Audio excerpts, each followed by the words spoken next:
Hello friends, आप सब लोगों का स्वागत है। और आज मैं बहुत ही खुश हूं।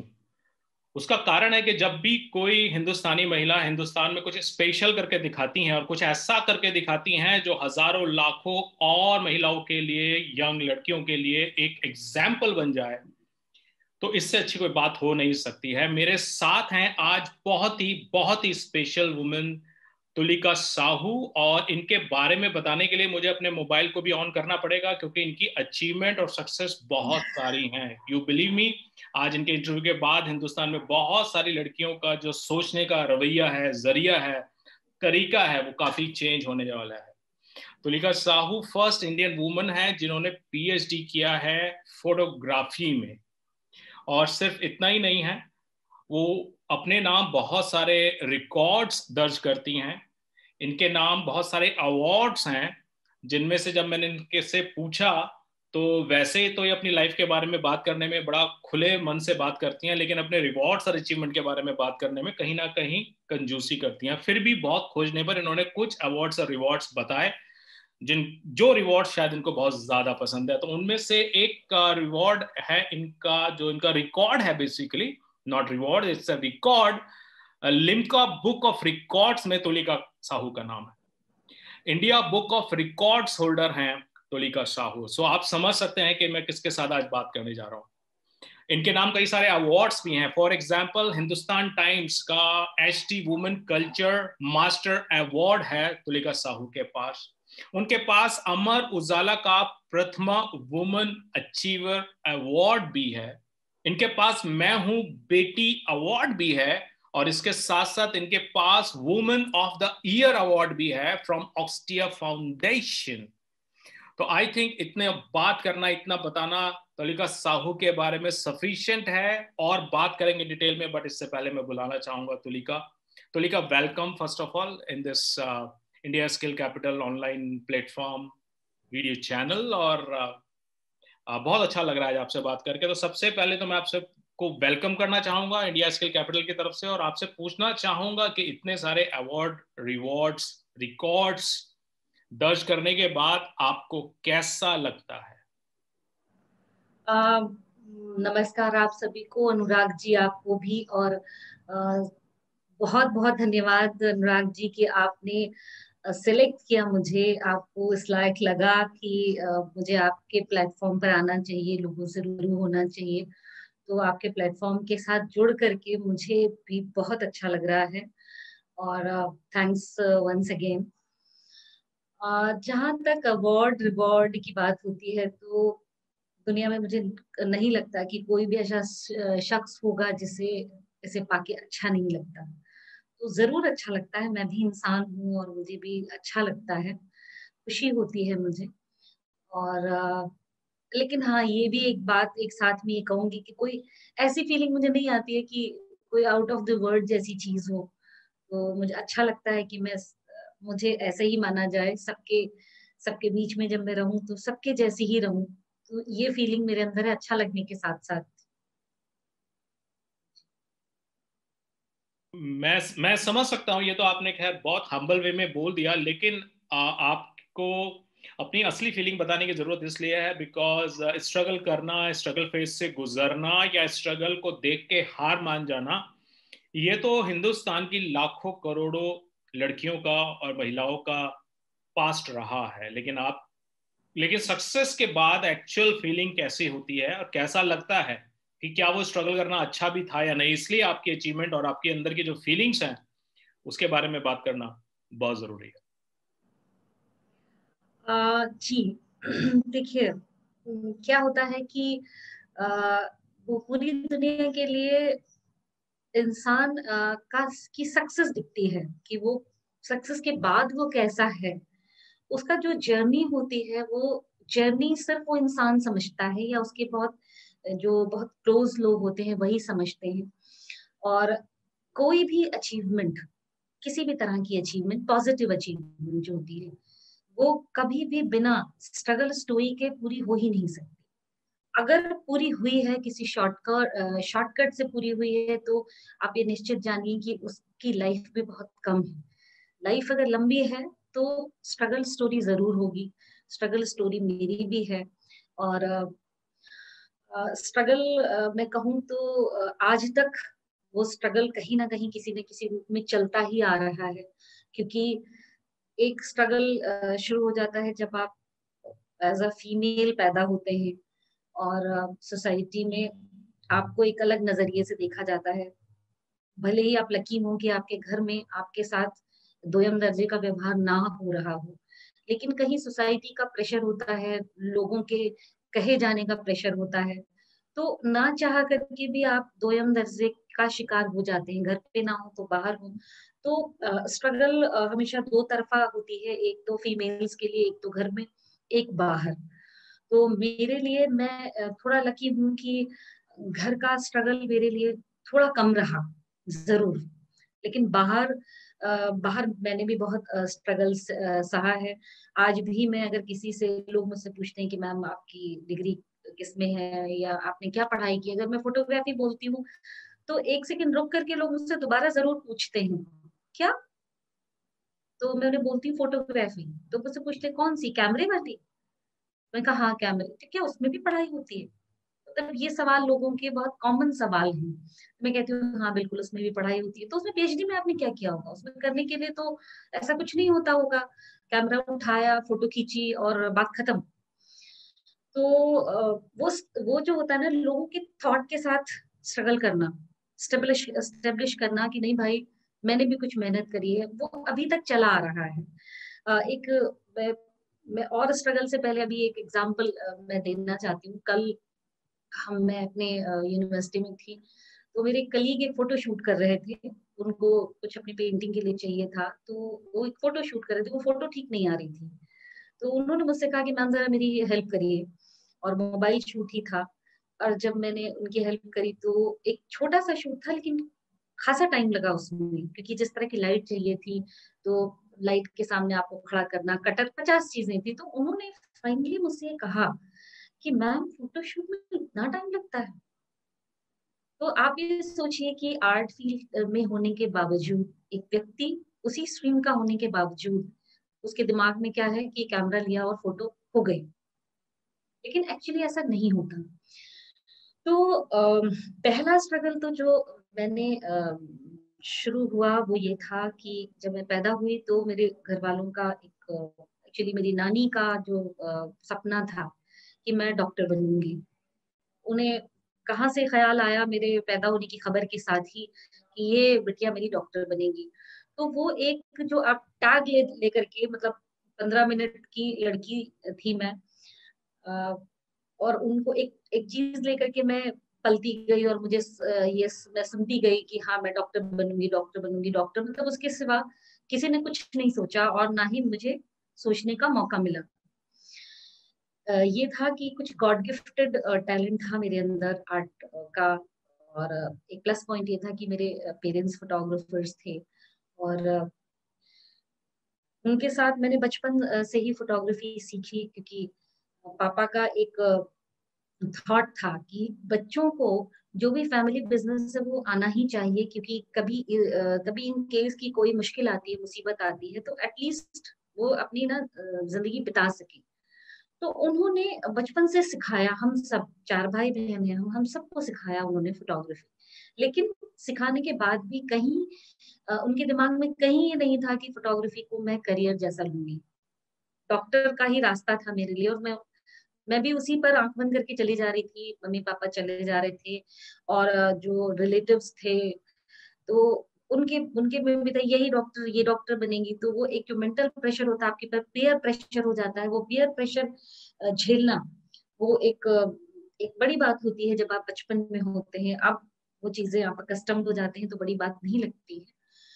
तो फिर वहाँ तक जब मैंने शुरू किया अपना क्लास 6 में थी तो मेरा एडमिशन हो गया नवोदय विद्यालय में रेज़िडेंशियल स्कूल है, फुली रेज़िडेंशियल स्कूल और वहाँ पे भी मैंने साइंस साइड से पढ़ाई की। तो सब पूरे मतलब सब निश्चिंत थे कि मैं जो है डॉक्टर ही बनने वाली हूँ। फिर मैं लखनऊ आई और लखनऊ आकर के मैंने आर्ट्स कॉलेज में जब एडमिशन लिया, तो एक्चुअली फिर वहाँ से थोड़ा प्रॉब्लम शुरू हुई, कि भई ये क्या हुआ? ये डॉक्टर बनते-बनते आप इधर कैसे चले आए? नानी का सपने का क्या होगा? और सब लोग रिलेटिव्स क्या बोलेंगे, ये होगा कि अरे पता नहीं। और सबसे बड़ा सवाल ये था कि कर क्या रही है। मेरे मम्मी पापा तो कहीं मेरे जिद या मेरे फैसले के आगे कहीं वो सरेंडर करते थे, लेकिन हर दूसरे महीने एक पॉपअप होता था, बेटा ये क्या कर रही हो, बेटा कुछ कर पाओगी कि नहीं कर पाओगी, बेटा इसे छोड़ दो, बेटा बीएससी कर लो, फला अंकल ने, फला स्कूल के प्रिंसिपल ने, फला इन्होंने ये बताया है कि इससे कुछ नहीं होगा, ये इस कोर्स का तो हमने नाम ही नहीं सुना है, हम तो स्कूल के प्रिंसिपल हो गए हैं। तो इस तरह से वहां पे जो स्ट्रगल था मेरा, तो अपने ही लोगों से जब स्ट्रगल करना होता है तो थोड़ा मुश्किल हो जाता है। खैर, उसको उस फेज को मैंने पार किया और धीरे धीरे मम्मी पापा को ये समझाने में मैं सक्सेसफुल रही कि आप हैं, मैं हूं, आपको मुझ पे भरोसा करना होगा।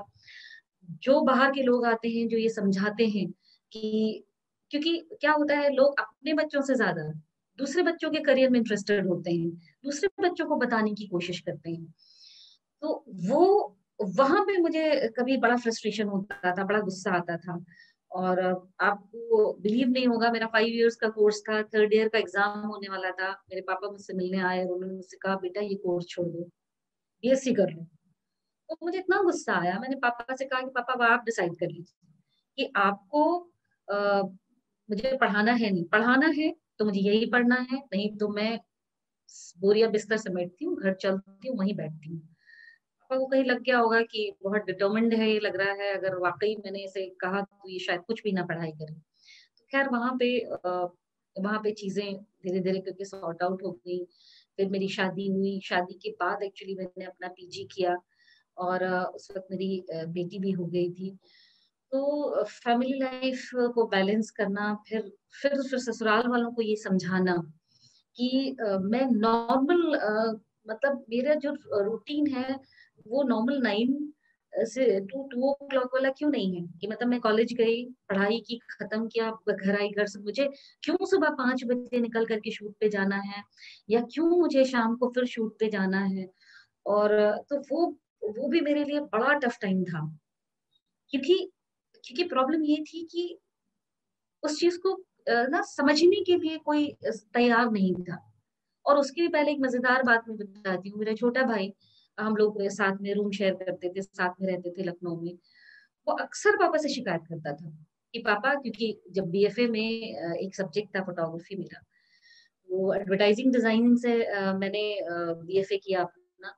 तो वो पापा से शिकायत करता था फोन पे कि पापा, लिटरली दीदी को पढ़ने लिखने से तो कोई मतलब है नहीं, ये पता नहीं क्या करती रहती हैं, और कभी तो दिन भर सोती हैं, और नहीं तो कुछ हुआ तो पेपर कलर ब्रश ये निकाल लिया, इसी पे कुछ करती रहती हैं, कभी रात में जगती हैं, मुझे तो समझ नहीं आता कि ये क्या करती हैं पापा, ये पता नहीं क्या करेंगी। तो मेरे पापा घबरा जाते थे कि वाकई ये क्या करेगी। उस वक्त कई बार सचमुच मुझे आंसू आ जाते थे ये समझाने में कि यही है मेरी पढ़ाई, एक्चुअली पढ़ाई ही मेरी है ये, आप समझिए, आप अपना दायरा बड़ा कीजिए। तो और फिर यही चीज जब मैं शादी होके आई, तो आप शादी होके आते हैं, बहुत सी जिम्मेदारियां होती हैं, बहुत सी उम्मीदें होती हैं, तो वहाँ कन्फाइंड कि भाई अब हो गया, सुबह आप चले गए कॉलेज 9 बजे, आप 2 बजे आ गए, अब घर में रहिए, प्रिंटिंग करवानी है, डेवलपिंग करवानी है, बहुत सारी चीजें होती हैं। तो वो तो घर का जो था, धीरे धीरे लोगों को समझ आया, धीरे धीरे सपोर्ट हुआ। बाहर के दुनिया में जो अम, क्या होता था, कैमरा लेके अगर मुझे जाना है, शूट के लिए जाना है, अकेले जाना है, तो लड़की होने की जो एक सबसे बड़ी सजा होती थी, टीजिंग। तो बहुत जगह जाने पर वो टीजिंग का शिकार होना पड़ता था मुझे, क्योंकि मैं हॉस्टल में रहती थी अकेली, पीजी में। तो किसी से कुछ कह नहीं सकते थे, कोई साथ में सपोर्ट नहीं होता था। और लोगों को ये लगता था कि या तो लोगों को लगता था कि मैं किसी मतलब मीडिया से हूँ। तो जब मैं धीरे धीरे मैं ये समझ गई कि मीडिया से कहने पर मुझे प्रोटेक्शन मिल जाता है, तो लोगों को पूछते थे कहाँ से हो, तो मैं बोल देती थी मैं ना टाइम्स ऑफ इंडिया से हूँ, दैनिक जागरण से हूँ, इनसे से, तो उससे थोड़ा सा प्रोटेक्शन हो जाता था। लोग बदतमीजी करने से घबराते थे। कई बार ऐसा सुनना होता था, अरे अरे हमारी भी फोटो खींच दो, अरे हम क्या बुरे लग रहे हैं, इस तरह के मतलब कि आपका पूरा दिमाग सामने की कॉम्पोजिशन में है, लेकिन पीछे अगल बगल से इस तरह की चीजें आ रही, तो एक डर भी होता था कि किसी मुसीबत का शिकार ना हो जाए। उसके बाद फिर जब मैंने अपना कॉलेज खत्म किया और मतलब फिर तो मुझे लगा कि इसमें कहीं कोई करियर नहीं होगा, मैंने कर तो लिया है। क्योंकि जब भी किसी से मिलने पर तो उसको लगता था ये क्या होता है, इसमें क्या होता है, अच्छा जैसे स्टूडियो होता है, तो स्टूडियो में क्या करूंगी, वे शादी, मुझसे लोग कहते थे शादी में तो फोटो खींचने जा नहीं सकती, स्टूडियो खोल नहीं सकती क्योंकि लड़की हो, तो क्या करोगी, क्यों किया ये कोर्स। तो इस तरह की बहुत सारी छोटी बड़ी चीजें थी जो कि बहुत सारा और एक अच्छी बात है मेरी पर्सनैलिटी की कि नेगेटिव चीजों से मैं निकल करके बहुत जल्दी आगे आगे निकल जाती हूँ, और मुझे चीजें, खराब चीजें, नेगेटिव चीजें कम याद रहती हैं जिंदगी में। तो इसलिए भी जब कोई बहुत स्ट्रगल का फेस पूछता है मुझसे, तो आधी चीजें मैं भूल चुकी होती हूँ, लेकिन हाँ ये जरूर कहूंगी कि हर स्टेप पर, जब मैं इनफैक्ट जब मैं एडमिशन के लिए भी गई आर्ट्स कॉलेज में, तो वहां पे लोगों ने एक एक सवाल था मुझसे कि भाई आपको मालूम है ना कि आप कैमरा लेकर के आपको जगह जगह इधर उधर जाना पड़ेगा, शूट करना पड़ेगा, आप कर लेंगी। तो मैंने कहा क्यों भाई, क्या प्रॉब्लम है, आप लड़की हैं, आपको सेफ्टी भी देखना होगा, और आप कर लेंगी। मैंने कहा "आप बिल्कुल निश्चिंत रहिए, मैं कर लूंगी"। ये एडमिशन सिर्फ 5 सीट्स होती थी, तो लगता था कि टीचर्स को भी लगता था कि भी सीट क्यों हम खराब करें। तो इस तरह से ना हर एक स्टेप पे बहुत सी ऐसी चीजें होती है जिनको आप महसूस करते हैं, जिनको एक्सप्लेन करना मुश्किल होता है। अभी भी मुझे याद है कि एक इवेंट होता है फोटोग्राफी का, बहुत बड़ा इवेंट होता है, लखनऊ में होता है, बहुत जगहों पे होता है, फोटो फेयर करके। तो मुझे याद है कि फोटो फेयर में समवन इनवाइटेड मी, और वहां पे करीब 8-10 फोटोग्राफी फील्ड के 8-10 लोग रहे होंगे, शुरुआत की बात बता रही हूँ। तो वो 8-10 लोग एक तरफ और मुझे एक तरफ, मतलब ऐसे लग रहा था जैसे मैं कोई अछूत कन्या हूँ, और मतलब बिल्कुल अलग थलग। ये भी नहीं लोगों ने सोचा कि मैं आई हूँ तो एटलीस्ट थोड़ी बातचीत मुझसे की जाए, क्योंकि उनके दिमाग में वो जो इंफीरियोरिटी वाली चीज थी कि अरे ये क्या, कैमरा उठा लिया इन्होंने और ये क्या करी, क्या करती होंगी, हम इतने सालों से हैं इस फील्ड में। और बहुत से ऐसे होता है कि प्रोजेक्ट्स वगैरह में भी ना, प्रोजेक्ट्स मिलने में, प्रोजेक्ट करने में शुरुआत में ये बड़ी प्रॉब्लम होती थी कि पीछे से लोग जाते थे, बोलते थे अरे वो तो फीमेल है, वो कहाँ भाग दौड़ कर पाएंगी, कहाँ ये चीजें कर पाएंगी, आपने कहाँ उनको प्रोजेक्ट दे दिया है। समटाइम्स इट हैपेंड कि प्रोजेक्ट हाथ में आते आते और हाथ से चला गया। और दूसरी चीज जो मैंने सबसे बड़ी फील करी वो ये कि अ, जो सबसे आसान चीज है, अगर एक वुमन सक्सेसफुल होती है तो उसके लिए एक टैग लगा देना कि अरे वो तो महिला है, वो तो महिला है, उन्होंने अपने महिला होने का फायदा उठाया होगा इसलिए वो सक्सेसफुल हुई। ये भी स्ट्रगल का एक बहुत बड़ा हिस्सा है, जो कि मुझे लगता है कि ज्यादातर महिलाएं चाहे वो कोट करें चाहे ना करें, मैं ओपनली इसको कोट कर रही हूँ, तो इसको भी मैंने कई जगह झेला है, and not only from males. ये ये चीजें फीमेल से भी आई हैं, अरे इनको इतने अवार्ड्स कैसे मिल जाते हैं, इनको इतनी रिवॉर्ड्स कैसे मिल जाते हैं, इतनी जगह इनको कैसे पहचान दिया जाता है। ये सब उसी स्ट्रगल का हिस्सा है। जी अनुराग जी। आई मीन मैं बहुत सारे इंटरव्यूज लेता हूँ, स्ट्रगल स्टोरीज भी सुनता हूँ, बट सच में एज ए वुमेन जब आप कोई चीज़ अचीव करते हो तो कितना मुश्किल होता है आपकी इतनी लंबी स्ट्रगल स्टोरी में, जो कि आपने 5 से 7 मिनट में मैक्सिमम बताने की जो कोशिश की है, और आई एम श्योर कि वो हजारों इवेंट्स में से कोई 2-4 इवेंट्स ही आप बता पाए हैं। वेरी एक ट्रू। लड़की को अपना मनचाहा प्रोफेशन चूज करने का हक मांगने के लिए भी स्ट्रगल करनी पड़ती है, और उस पर विश्वास जीतने के लिए बार बार कभी पेरेंट्स से, कभी ननियाल से, कभी रिश्तेदारों से, यहाँ तक छोटे भाई तक से भी स्ट्रगल करनी पड़ती है। उसके बाद अगर ये हो भी जाए तो फिर इसमें जो प्रोफेशनल चैलेंजेस हैं वो तो सबको जो आते हैं वो आपको भी आते हैं, लेकिन यस, वुमेन होने के नाते, लेडीज होने के नाते कुछ एक्स्ट्रा जो आते हैं और जो हमारे कल्चर में जो दुविधा है, प्रॉब्लम है, लड़कों का जो करेक्टर है उसके कारण जो आते हैं वो अलग से हैं। एंड उसके बाद अगर लाइफ में अचीवमेंट भी होती हैं, तो इसके पहले ही अगर मैं परिवार की तरफ जाऊं तो एक तो आपको अपने परिवार का हिस्सा जीतना होता है, और अगर फिर शादी हो जाती है तो फिर उस परिवार को भी आपको जीतना होता है, और उसके बाद प्रोफेशनली जीतना है, और उसके बाद अगर अचीवमेंट भी हो जाती है बड़ी बड़ी, तो लोगों की जो प्रॉब्लम है सेल्फ इमेज छोटी होने की, वो अपनी सेल्फ इमेज का खामियाजा दूसरे पे उड़ेलते हैं कि इन्होंने अपने औरत होने का फायदा उठाया होगा, फलाना डिमाका, all that garbage. So I mean this is amazing story. और जो सबसे अच्छा आई मीन जो टेक अवे है आपकी इस स्टोरी से, जो क्रक्स हो सकता है ओवरऑल, वो शायद ये हो सकता है कि नेगेटिव तो शायद लाइफ में भर भर के मिलते हैं और आगे मिलते रहेंगे, लेकिन उससे जीतने का जो फार्मूला आपने बीच में एक लाइन में दिया कि नेगेटिव से मैं बहुत जल्दी आगे निकल जाती हूँ या बाहर निकल जाती हूँ, और मुझे नेगेटिव याद भी नहीं रहता, और ये आपकी, मैं बोल सकता हूँ अपने भी पर्सनल एक्सपीरियंस से, कि आपकी बहुत बड़ी एसेट है। एंड आई थिंक हिंदुस्तान की बहुत सारी लेडीज के लिए, गर्ल्स के लिए बहुत बड़ा एसेट की तरह काम करेगा। जब भी वो किसी प्रॉब्लम से गुजरेंगी तो उनको इससे स्ट्रेंथ मिलेगा, शक्ति मिलेगा आगे बढ़ने के लिए। Thank you so much for such elaboration.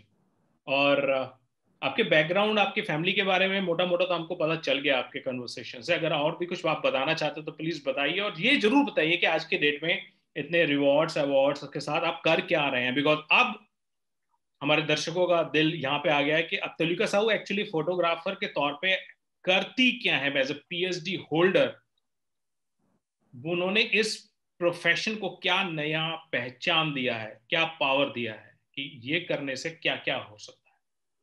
तो आज कल आप जी। कर क्या रहे हैं? मैं अभी तो एज असिस्टेंट प्रोफेसर काम कर रही हूँ फाइन आर्ट्स डिपार्टमेंट में, अमिटी यूनिवर्सिटी लखनऊ कैंपस में। वाह। यहाँ शुरू करने से पहले अ, मैं सिर्फ 4,000 की एक नौकरी किया करती थी पास के स्कूल में। तो जैसा मैंने आपको बताया कि जो स्ट्रगल का वो भी एक पार्ट था, क्योंकि एक बार सब एक थॉट में आ जाता है कि अच्छा चलिए आपने बड़ा सबसे सबसे लड़ झगड़ के या सबसे किसी तरह करके अपनी अपनी पढ़ाई पूरी कर ली, अच्छा नाउ सिट एट होम, अच्छा ठीक है पास वाला स्कूल ज्वाइन कर लो, अच्छा बच्चे देखो अब घर देखो, और ठीक है चीजें ठीक है इस तरह। मतलब हमारी सोसाइटी में सेटलमेंट इसको ही बोलते हैं शायद, कि लड़कियां हैं अपने पढ़ाई के लिए पास वाला स्कूल ज्वाइन कर लो मैक्सिमम, राइट। तो वो मैंने भी किया, लेकिन उसके बाद एक दो इवेंट्स ऐसे हुए, इंसिडेंट्स ऐसे हुए कि मुझे लगा नहीं मुझे आगे बढ़ना है, आगे जाना है। तो एक्चुअली मेरे क्लास के दो जो क्लासमेट्स थे वो मेरे से मिलने आए मेरे घर। उन्होंने उनका मैं कहूँ जो टर्निंग पॉइंट था कि उन्होंने उनमें से एक एयरफोर्स में था, उसने कहा कि क्योंकि थोड़ा सा ये था स्कूल टाइम में मैं थोड़ा तेज तेज तरह थी, और लड़कों से अक्सर थोड़ा हो जाता था। मुझे हमेशा लगता था, मैं जो जो फेमिनिज्म की तरफ मैं हमेशा ये बोलती थी कि अगर किसी ने मुझे बोला लड़की नहीं कर सकती, तो हमेशा बोलती क्यों नहीं कर सकती, बस वहीं पे कहीं ना कहीं हमारा कॉन्फ्लिक्ट हो जाता था। तो एक वो भी था जिससे थोड़ा कॉन्फ्लिक्ट रहता था, तो उसने मुझसे कहा कि तुम तो बड़ी बड़ी बातें किया करती थी स्कूल में, और तुम तो बड़ी पढ़ने में अच्छी थी, तुम ये क्या कर रही हो। तो वो उसने मुझे एक एक हिट किया कि वाकई है, तो उसने टॉन्ट मुझ पर किया है, लेकिन बात तो सही है, मैं कर क्या रही हूँ। तो उसके बाद फिर उस कंफर्ट जोन से मैं बाहर निकली। I applied for the job in Amity university, luckily I got inducted into it, और तब से मैं वहां पर काम कर रही हूँ। और जहाँ तक मेरी फैमिली बैकग्राउंड की बात है, तो पापा मम्मी हम चार भाई बहन हैं, और मैं हूँ। और मैं ये भी, इससे पहले मैं ये कहूंगी कि मेरे हमारे स्ट्रगल से पहले हमारे मम्मी पापा का भी स्ट्रगल बहुत ज्यादा था, क्योंकि फाइनेंशियली हम बहुत ज्यादा वीक बैकग्राउंड के थे, बहुत ही ज्यादा। लेकिन उसके बाद भी मम्मी पापा ने चाहे थोड़ा नाराज होके चाहे प्यार से हमें वो करने दिया जो हम करना चाहते थे। तो उसके लिए मैं बहुत थैंकफुल हूँ उनकी। तो मैं सबसे बड़ी हूँ, मेरा जो बड़ा भाई है हमारा, मैंने बताया था कि मम्मी पापा, मेरी मम्मी भी फोटोग्राफर थी, ये मैं आपको रिलेट करना चाहती हूँ। तो फैमिली बिजनेस को ही मेरे ब्रदर ने आगे बढ़ाया। छोटा भाई है मेरा, ईडीएम है, और जो छोटी बहन है वो अपना जो क्लोथिंग ब्रांड में है, वो अपना क्लोथिंग ब्रांड चला रही है पतरानी करके। तो अभी फिलहाल मम्मी पापा के स्ट्रगल का एक अच्छा फ्रूटफुल टाइम है। हम सब यहाँ पे पहुंच गए हैं और सब अपनी लाइफ में अच्छा कर रहे हैं। तो और जब मैं क्लास 6 में थी तो मेरा एडमिशन हो गया था नवोदय विद्यालय में, जैसे मैंने अभी बताया। तो नवोदय विद्यालय में शायद ज्यादातर लोग जानते होंगे, ऑल इंडिया लेवल का एक टेस्ट होता है, उस टेस्ट के बाद बच्चे सेलेक्ट होते हैं। तो वहाँ मैं क्लास 6 से इंटरमीडिएट तक वहाँ पढ़ाई हुई। फिर मुझे मैं लखनऊ आई, और लखनऊ मम्मी पापा ने भेजा, क्योंकि ये था कि लखनऊ आए बिना तो डॉक्टर नहीं बना जा सकता। तो कोचिंग के लिए उन्होंने मुझे यहाँ भेजा। फिर यहीं पे मैंने आर्ट्स कॉलेज भी ज्वाइन कर ली। और यही एक फिर 2000 मेरी शादी हो गई और मेरी बेबी हो गई। उसी के साथ मैंने पीजी किया। पीजी के बाद क्योंकि आर्ट्स कॉलेज में कहीं भी फोटोग्राफी में पीएचडी नहीं थी, एक्चुअली पीएचडी ही नहीं थी, and I wanted to do PhD in something जो कि कुछ अलग सा हो। और बचपन से फोटोग्राफी देखने की वजह से उसके लिए एक मुझे लगाव था। तो मुझे लगा कि जब यहाँ पीएचडी शुरू हुई तो मैंने फॉर्म भरा, और लकीली वो एग्जाम भी मैंने क्वालिफाई किया। तो उसके बाद लिम्का बुक और इंडिया बुक के रिकॉर्ड्स के साथ ही एक और भी रिकॉर्ड है, जो कि रिकॉर्ड ये है कि हमारी लखनऊ यूनिवर्सिटी 100 साल पुरानी है। तो लखनऊ यूनिवर्सिटी और हमारा आर्ट्स कॉलेज उससे भी ज्यादा पुराना है। लखनऊ यूनिवर्सिटी बनने से पहले का पहले का है हमारा। यानी कि आप समझिए 1911 में 100 साल पूरे हो गए थे आर्ट्स कॉलेज को। तो अभी वो 110 साल पुराना हो चुका है। तो आप कह सकते हैं कि 110 साल की हिस्ट्री में आर्ट्स कॉलेज की मैं पहली पीएचडी होल्डर हूँ आर्ट्स कॉलेज से भी, तो वाह। लखनऊ यूनिवर्सिटी के उस फैकल्टी से।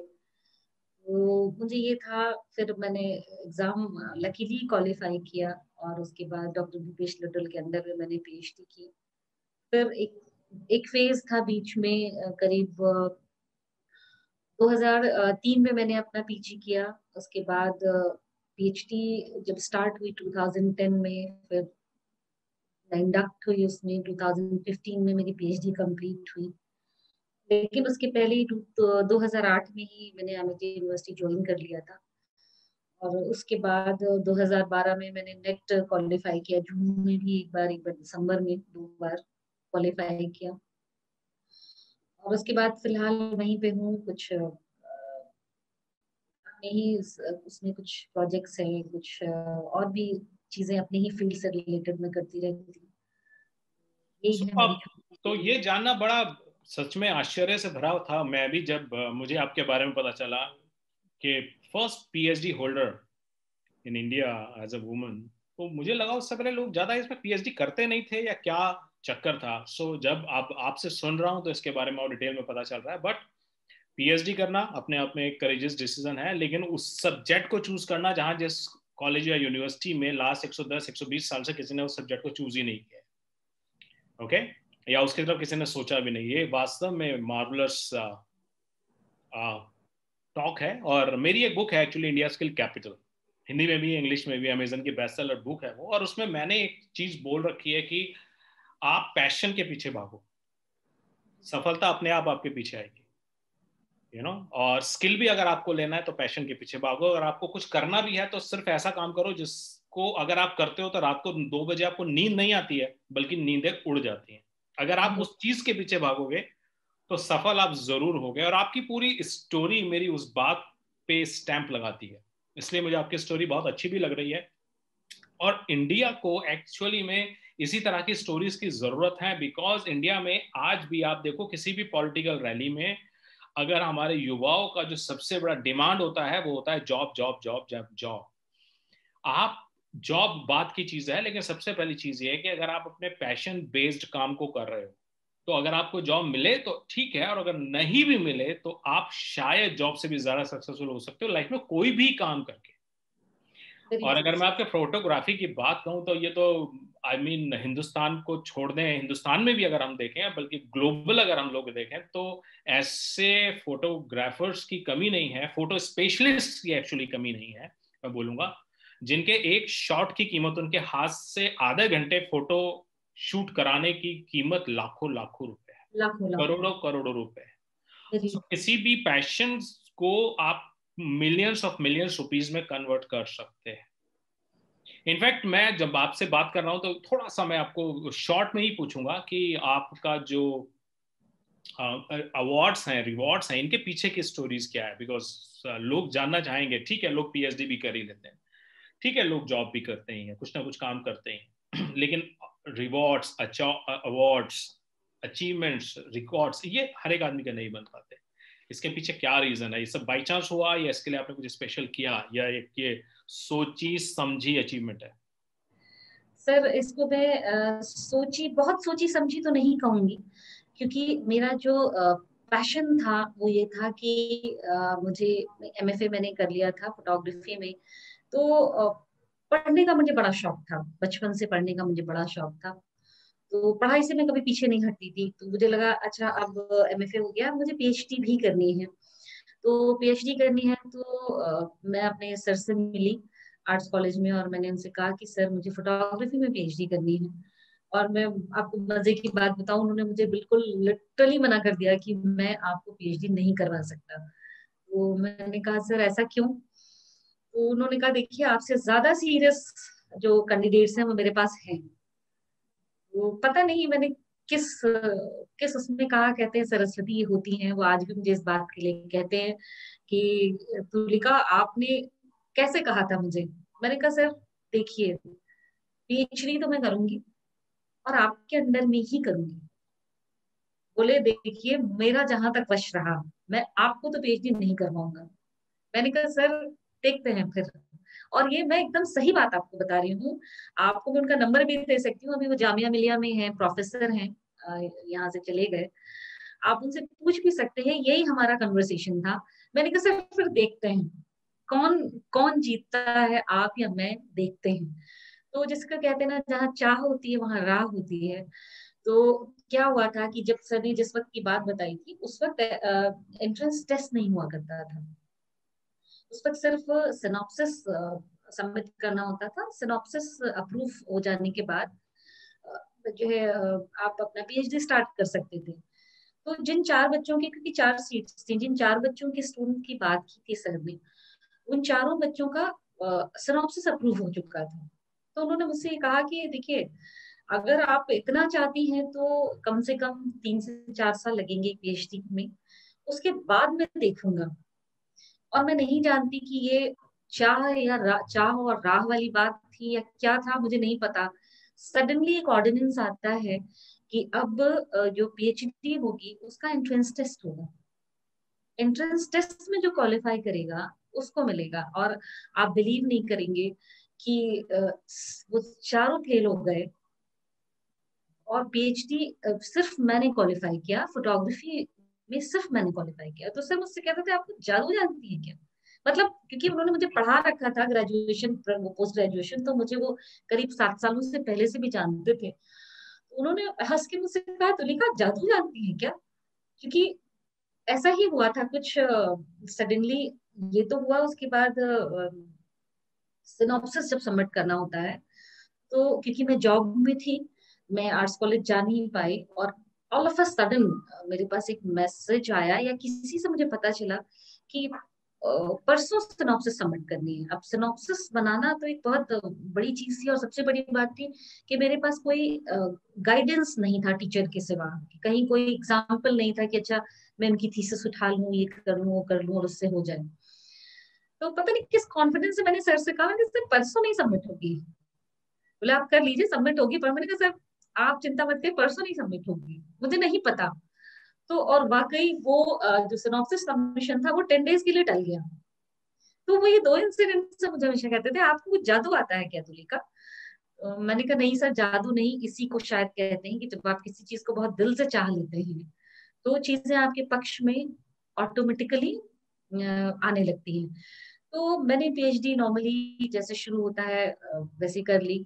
और मैं आपको बताऊं कि 2010 में मेरा एडमिशन, एक्चुअली 2009 में एंट्रेंस टेस्ट दिया, और पूरा 1 साल का टाइम लगा था। लखनऊ यूनिवर्सिटी ने 3-4 स्टेप्स में पूरा ये एडमिशन प्रोसेस। तो 1 साल ले लिया उन्होंने, और 2010 में जैसे ही मैंने एडमिशन मतलब अपना ये शुरू किया, कुछ ही दिनों में कुछ ऐसी कुछ फैमिली इश्यूज थे और कुछ ऐसा ऑफिशियल इश्यूज थे कि दो कुछ ऐसा हुआ कि 2010 और 2011 का टाइम ऐसा था कि मुझे ऐसा लगता था कि मैं पागल हो जाऊंगी या मैं सुसाइड करूंगी। लिटरली मैं बता रही हूँ कि मुझे लगता था कि मैं सब छोड़ दूंगी, आई कमिट सुसाइड, मुझे इस दुनिया से छुटकारा चाहिए, मुझे कुछ और नहीं चाहिए। कुछ इस तरह के ना स्ट्रगल्स में मैं पड़ गई थी। लेकिन फिर एक चीज जिसने मुझे ना कहते हैं गाइडिंग लाइट जैसा काम किया। एक दिन जो मेरे गाइड थे, उन्होंने वो मेरे पे बड़ा नाराज होते थे, आप कुछ काम नहीं कर रही हैं, कुछ नहीं कर रही हैं। एक दिन ना I suddenly started crying, I burst into tears. फिर उन्होंने पूछा मुझसे क्या हुआ, तो मैंने थोड़ा हिंट दिया। तो उन्होंने कहा अच्छा ठीक है, आप आप आराम से काम करिए, थोड़ा सा रुक जाइए फिर काम करिए। एक चीज मैं आपको बताना चाहता हूँ, शायद इससे क्या होगा कि आपके अंदर दोबारा वो ज़ील आएगी। अगर आप अपनी पीएचडी को टाइम से सबमिट कर लेती हैं तो आप इंडिया की पहली वुमन बन सकती हैं। ये मेरा एक्चुअली नहीं था, ये इसमें मेरा कोई रोल नहीं है, ये पूरा का पूरा सर का ही रोल था। सर ने ही पता किया, उनको कहीं से पता चला और उन्होंने मुझे ये बताया कि देखिए आप जो जिंदगी में स्ट्रगल्स होते हैं वो तो आते ही रहते हैं, लेकिन आप किसको जीतने देना चाहती हैं। उनका ये उनके वर्ड्स थे कि मैं आपको इतने सालों से जानता हूँ और मैं जानता हूँ कि यू हैव दैट ना विनिंग, जो जीतने की जो वो रहती है वो आपके अंदर है। तो मैं उम्मीद करता हूँ कि शायद इस एक पॉइंट से उन्होंने मुझे बताया तो फिर मैंने सोचा और मैंने हर एक प्रॉब्लम को एक साइड में रखा। और मेरे कलीग हैं डॉक्टर जयदीप दास गुप्ता, मेरे बड़े अच्छे फ्रेंड भी हैं, राखी भाई भी हैं मेरे। वो अक्सर लोगों से कहते हैं कि मैं सोच भी नहीं सकता, मैंने इसके लाइफ का वो फेज देखा है जिस फेज में इंसान सब कुछ छोड़ देता है। उस फेज में इसने पीएचडी कर लिया है, कमेंडेबल है। क्योंकि मैंने इसका स्ट्रगल देख, क्योंकि वो मेरे बेस्ट फ्रेंड भी हैं तो वो सब चीजें जानते थे। तो कहीं एक एक गॉड गिफ्टेड जो गॉड गिफ्टेड जील है। एक दो चीजें मैंने आपसे कही, एक तो मैं भूल जाती हूँ, नेगेटिव चीजें भूल जाती हूँ बिल्कुल। दूसरी, हार ना मानने की प्रवृत्ति शायद ईश्वर से मिली है मुझको, मैं जल्दी हार नहीं मानती हूँ। तो वो दो चीजें प्लस सर ने वो जो बताया कि आपका पीएचडी अगर टाइम पे हो गया तो आप है इंडिया बुक, मतलब आपके नाम एक रिकॉर्ड हो सकता है। उन्होंने नहीं कहा लिम्का बुक या इंडिया बुक में।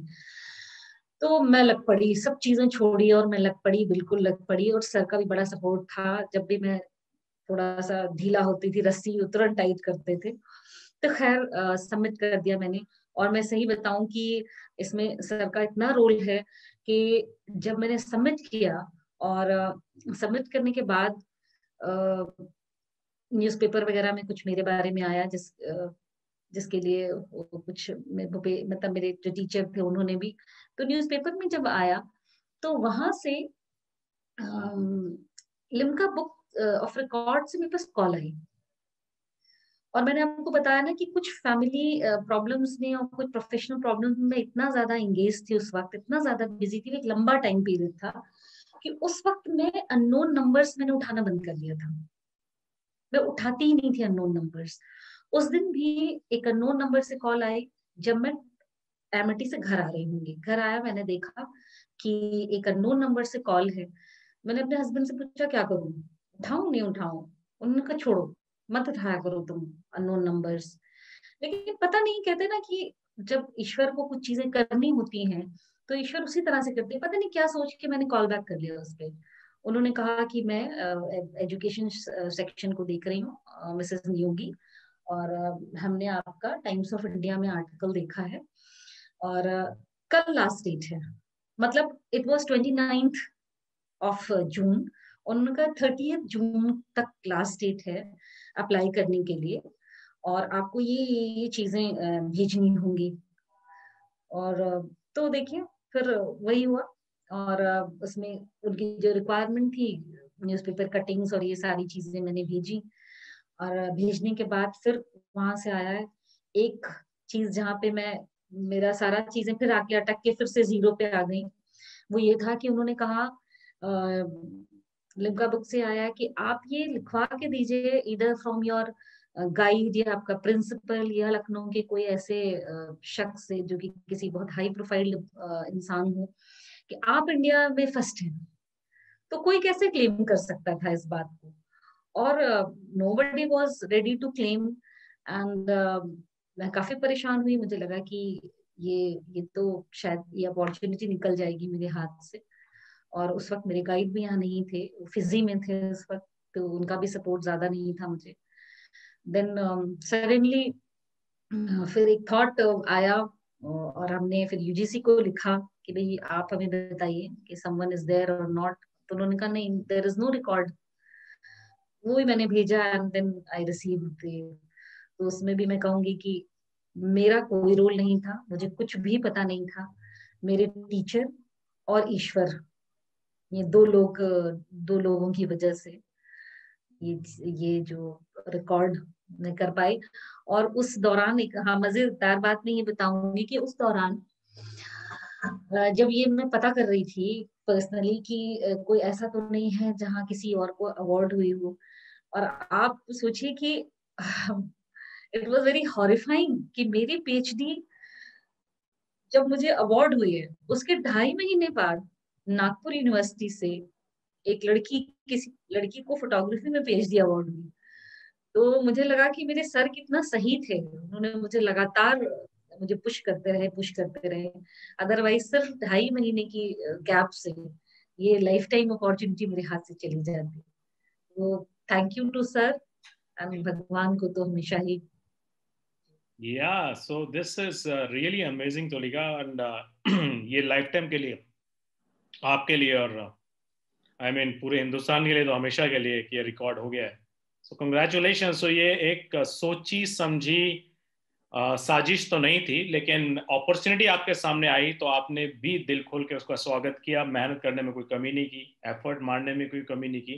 बिकॉज एक छोटी सी बात यहाँ पे नोटिस की मैंने कि 29 को पता चला, 30 तक सारी फॉर्मेलिटी पूरी करनी थी। तो लेफ्ट राइट आपने बात करने की कोशिश की, जहां से ऑथेंटिक रिपोर्ट्स नहीं मिल सकती तो आपने यूजीसी को कांटेक्ट किया और एक ही दिन में वहां से रिपोर्ट भी आपने ली। नहीं, यूजीसी को उसके बाद जब मैंने ये सारी चीजें भेजी 30th को, तो और उसके बाद आप उसके बाद, और बड़ी मजे की बात मैं आपको सपोर्टिंग बताऊं, डॉक्यूमेंट्स देने के लिए। या 30th के 12 बजे मुझे भेजना था। और उस दिन इंटरनेट ने मुझे इतना रुलाया कि मेरे सारे डॉक्यूमेंट्स 11 बज के कुछ मिनट पे मैं यहाँ से डिस्पैच कर पाई। मुझे लगा कि ये भी नहीं होगा। तो इस तरह के छोटे छोटे स्ट्रगल्स भी हैं जो उसकी आज सोच के हंसी आती है। उसके हाँ। बाद आया, फिर उसके बाद उन्होंने कहा कि हमें एक कंफर्मेटरी डॉक्यूमेंट चाहिए। तो वो फिर मैंने यूजीसी को कांटेक्ट किया था, और यूजीसी ने yes, I will say this and ये यूजीसी का वाकई बहुत बड़ा सपोर्ट था कि जहां महीनों महीनों तक जवाब नहीं आते आरटीआई के, यूजीसी ने सिर्फ 10 दिनों में, इतना प्रॉम्प्ट एक्शन था उनका जो कि एक्सपेक्टेड नहीं था मुझे। जैसे कि सारे गवर्नमेंट ऑफिस में अक्सर ऐसा होता है, एक्सपेक्टेड नहीं था। बट यस, यूजीसी ने 10 दिनों में मुझे उसका रिप्लाई वो उन्होंने दे दिया। अदरवाइज ये अपॉर्चुनिटी चली जाती, क्योंकि लिम्का ने मुझे 15 दिन का सिर्फ टाइम दिया हुआ था कि आपको 15 दिन में मुझे ये करके देना है। 5 दिन तो मेरे ऐसे ही निकल गए थे सोचते हुए क्या करूं क्या करूं क्या करूं। और आप समझिए कि मैं 15वें दिन उसको उनको भेज भी पाई उनका रिप्लाई। सो वो कहते ही हैं कि जहाँ पे अगर आप पूरी शिद्दत से काम करते हैं तो पूरी कायनात आपकी सपोर्ट करती है, तो आपके साथ भी वही हुआ तोलिका।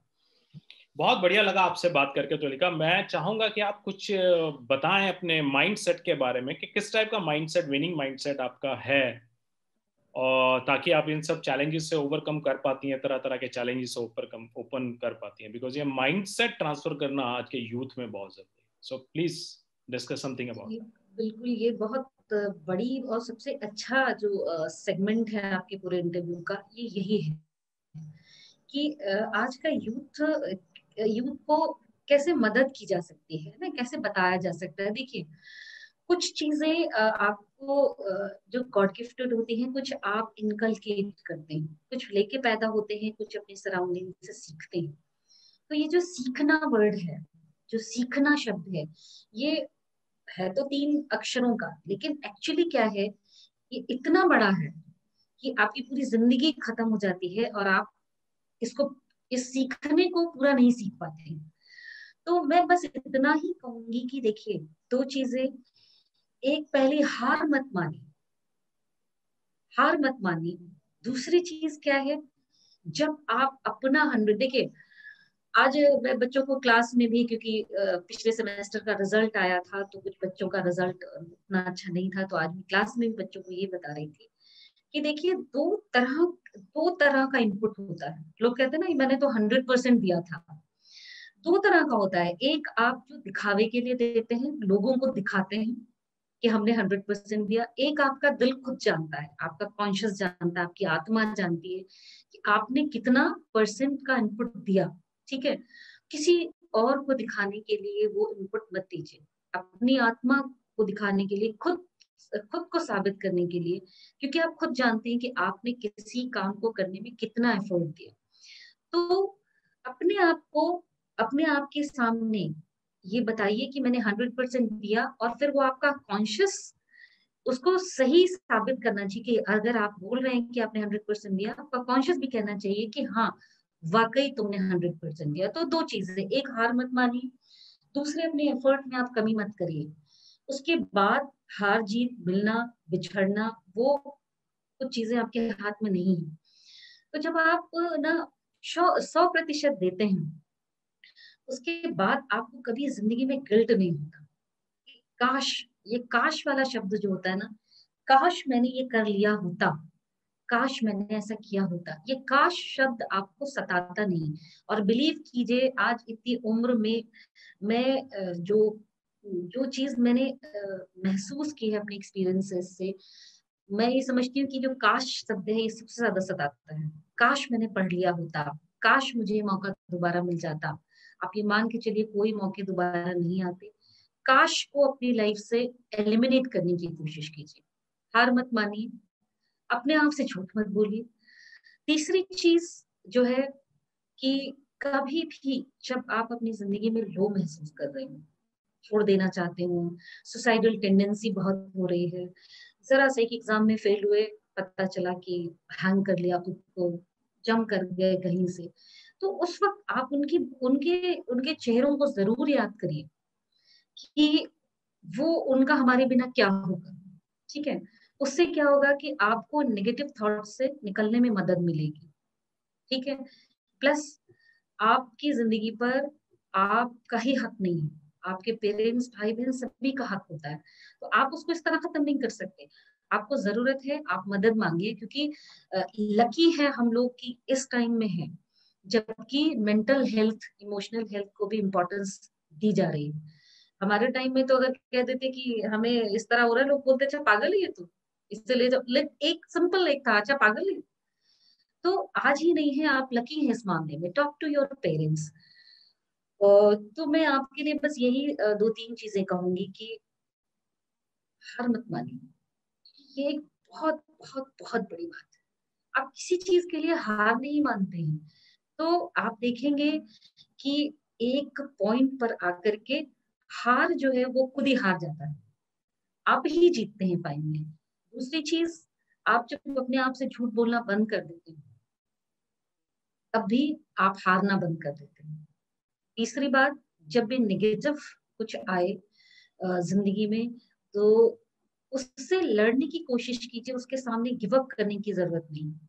और चौथा, जो मैंने एज अ टीचर मैंने महसूस किया है इस जनरेशन के साथ, be thankful to everyone around you. Students में, I shouldn't say, लेकिन yes, it is a bitter thing, but I have to iterate it that आजकल के बच्चों में ना, अरे ठीक है पढ़ाया ही तो है, ये एक बहुत, अरे पढ़ाया ही तो है, पढ़ाया है तो उसकी सैलरी ली है, क्या करना है इनको। नो, आपके जो टीचर्स, जिन्होंने जिन्होंने आपको पढ़ाया है, जिन्होंने आपकी लाइफ में कुछ भी पॉजिटिव कंट्रीब्यूशन दिया है, आप हमेशा उनको याद रखें, अपने पेरेंट्स को याद रखें, ऊपर वाले को याद रखें। आपको कभी भी जो है, कभी भी आप ना सक्सेसफुल होने से कभी आपको कोई रोक नहीं सकता, बिकॉज वैसे भी सक्सेस जो है वो हर इंसान के लिए अलग होता है। Success is something else for me, something else may be something else for Anurag ji, किसी और के लिए। तो अपने लिए सक्सेस का जो पैमाना है खुद तय करिए, उसको पाने की कोशिश कीजिए। नहीं मिल पाता कोई बात नहीं, प्लान बी की तरफ मूव कर जाइए, प्लान बी में सक्सेस ढूंढने की कोशिश कीजिए। लेकिन मैं इस बात से बहुत दुखी हूँ क्योंकि मैं मदर भी हूँ, और मेरे 2 बच्चे हैं, क्लास 12th में, क्लास 7th में। मेरी बड़ी बेटी भी टेंडर एज में है, छोटी बेटी भी टेंडर एज में। तो मैं बहुत डरती हूँ सचमुच। मुझे डर लगता है आज की इस टेंडेंसी को देख करके कि ये बच्चे क्या कर रहे हैं। हम उन्हें पालते हैं, पोसते हैं, इतना बड़ा करते हैं, और सडनली आता है कि एक नौकरी नहीं मिली, कुछ कर लिया, लड़की नहीं मिली, कुछ कर लिया, लड़का नहीं मिला, कुछ कर लिया, ठीक है, जॉब नहीं मिली, कुछ कर लिया। Please please don't do it. आप जो है, अब जो यूथ है वो सिर्फ अपने पेरेंट्स के लिए नहीं, हमारे देश के लिए बहुत इंपॉर्टेंट है। वो आप पेरेंट्स के लिए सोचिए, अपने देश के लिए सोचिए। अच्छा सोचेंगे तो जरूर अच्छा। फैंटास्टिक तुलिका। मेरे ख्याल से इतने स्ट्रॉन्ग पॉइंट्स और इतने स्ट्रॉन्ग माइंडसेट आपका डिलीवर हुआ है आज की, जिसको चेंज होना है, जिसको आगे बढ़ना है, उसके पास कहने के लिए कुछ नहीं बचेगा इस इंटरव्यू के बाद। सो इंडिया स्किल कैपिटल की तरफ से, ISC की तरफ से, मेरी तरफ से पर्सनली मैं दोबारा से आपको बहुत बहुत मुबारकबाद देना चाहूँगा आपकी अचीवमेंट के लिए, आपके रिकॉर्ड्स के लिए, आपके अवार्ड्स के लिए, और सबसे बड़ी चीज़ जो आपका इनके पीछे का जो रीज़न है, बिकॉज मूवी सब देखते हैं, the game plan is in the hand of the director. So जो असली डायरेक्टर है आपका, वो है आपका एटीट्यूड और आपका माइंडसेट। जो वो है वो एसेट है, एंड आई एम श्योर कि आज का इंटरव्यू बहुत सारे लोगों को बहुत हेल्प करेगा। So thank you so much for joining us in this interview. इस इंटरव्यू में आने के लिए बहुत बहुत धन्यवाद, and see you soon again on some different point, you know, so बिल्कुल। That thank you so much Anurag ji, thank you ना एवरीवन जो भी सुनेंगे इसको। और अगर मेरी वजह से किसी एक की लाइफ में भी पॉजिटिव चेंज आ सके तो मतलब कहते हैं ना कि लाइफ और ये सारे अवार्ड रिवॉर्ड सब सक्सेसफुल हो जाएंगे। प्लीज ना आप सिर्फ इसे सुन करके और इसे भूलिएगा नहीं। आप जो पॉजिटिव चीजें लगे उसको अपनी लाइफ में जरूर लाने की कोशिश कीजिएगा। अनुराग ji, thank you so much. आपने मुझे अपॉर्चुनिटी दी, इस तरह से मैं लोगों से कनेक्ट कर पाऊंगी। लोगों से ना मिल तो नहीं पाऊंगी, लेकिन हाँ वर्चुअली जरूर कनेक्ट कर पाऊंगी। तो thanks a lot. Thank you so much. And Tulika, हम लोग जरूर चाहेंगे कि इंडिया स्किल कैपिटल, जो इंडिया का one of the most ambitious online education platform है, उसमें हम इंडिया की first photography PhD holder women का कोर्स जरूर जरूर जरूर लॉन्च करें, सो दैट कि आप आने वाले यूथ को इंस्पायर कर सकें आपकी प्रैक्टिकल स्किल के साथ। तो बहुत जल्दी आई होप कि हम इंडिया स्किल कैपिटल में आपका कोई कोर्स जरूर लॉन्च कर पाए। Okay, sir. I'll look forward for it. I'll look all forward the for it. Best, take care, Okay. Thank you. Bye. इस वीडियो के बारे में अपने विचार कमेंट सेक्शन में लिखना ना भूलें। इस वीडियो को अपने दोस्तों से जरूर शेयर करें, और हां, अगर आपके पास कोई ऐसा व्यक्ति है जिसकी success story online with Anurag program में आनी चाहिए, तो दिए गए व्हाट्सएप नंबर पर संपर्क जरूर करें।